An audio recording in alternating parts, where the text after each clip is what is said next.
Well, good morning, guys. It's Pastor Andy. Today's Tuesday, July the 7th, and we're looking in Psalm chapter 119, verses 1 through 8.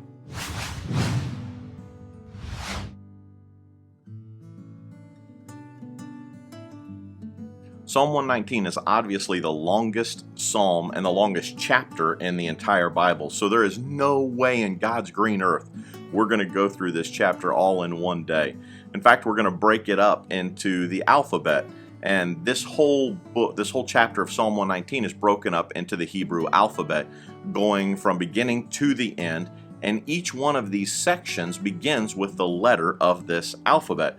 So we're going to look at the first section of the alphabet in Hebrew, and this first section of Psalm 119. It starts with Aleph. That's the first letter of the alphabet in Hebrew. So here it is, Psalm 119, verse 1. Joyful are people of integrity, who follow the instructions of the Lord. Joyful are those who obey his laws and search for him with all their hearts. You know, in some translations, that word joyful is translated blessed. And it's the only time we read that word in this chapter. So it starts off telling us how we can be blessed, tells us how to be joyful. And there's a big difference between joy and happiness, because happiness comes from the happenings around me. It comes from my circumstances. But true joy comes from God, and it's on the inside, and no one and nothing can affect that. So for me to have true joy in my life, this chapter tells me how I can do this. These two verses at the beginning of this chapter, it says, joyful are people of integrity. Are you a person of integrity?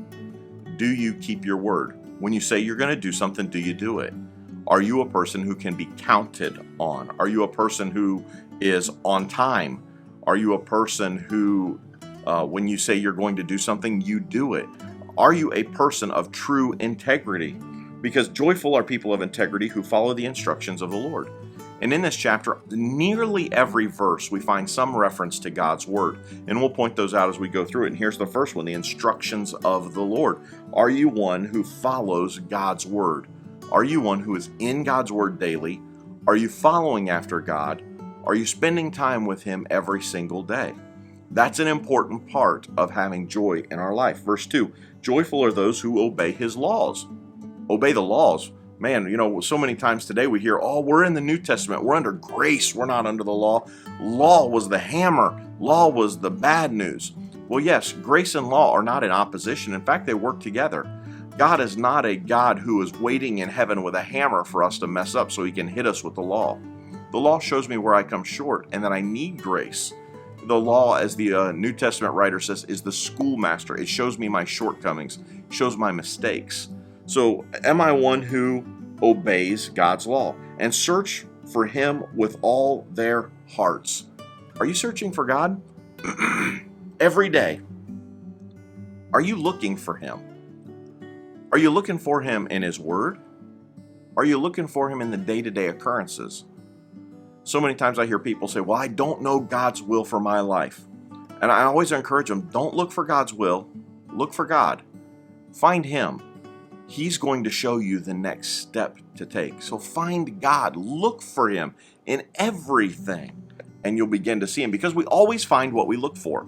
If you're looking for the bad, you're always going to see the bad. If you're looking for the good, you're going to see the good. If you're looking for God, guess what you're going to see? You're going to see God. So search for him.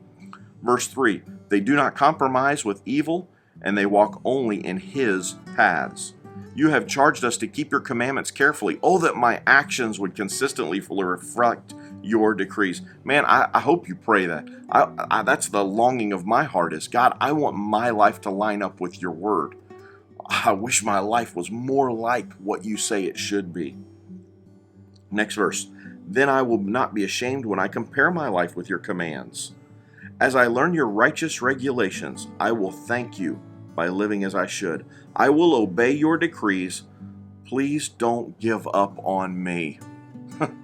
That should be every one of our prayer every day. God, I know I'm not perfect. I know I have shortcomings. I'm trying to live my life as you want me to, but God, please don't give up on me. God, please don't quit on me. Please don't, Andy, you know, you've messed up too many times. I'm done with you. No, God, please don't give up on me today. Please continue to work in me.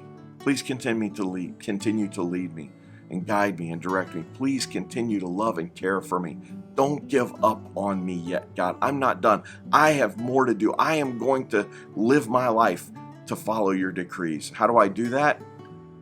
How do I live that kind of a life? Well, it talks about it at the beginning. I search for him with my heart, my whole heart. I'm searching for him. I'm in his word every day. I'm reading, I'm praying, I'm spending time with him. And the more that I walk with God, spending time in his word and in prayer, the more my life will line up with his word. And the more I will be proud of the kind of life that I am living. Not in a wrong kind of pride, but in a right kind of pride, and that's okay.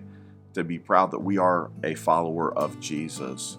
Not the pride of life, but the satisfaction of knowing that I am one of his children. So God, please don't give up on me.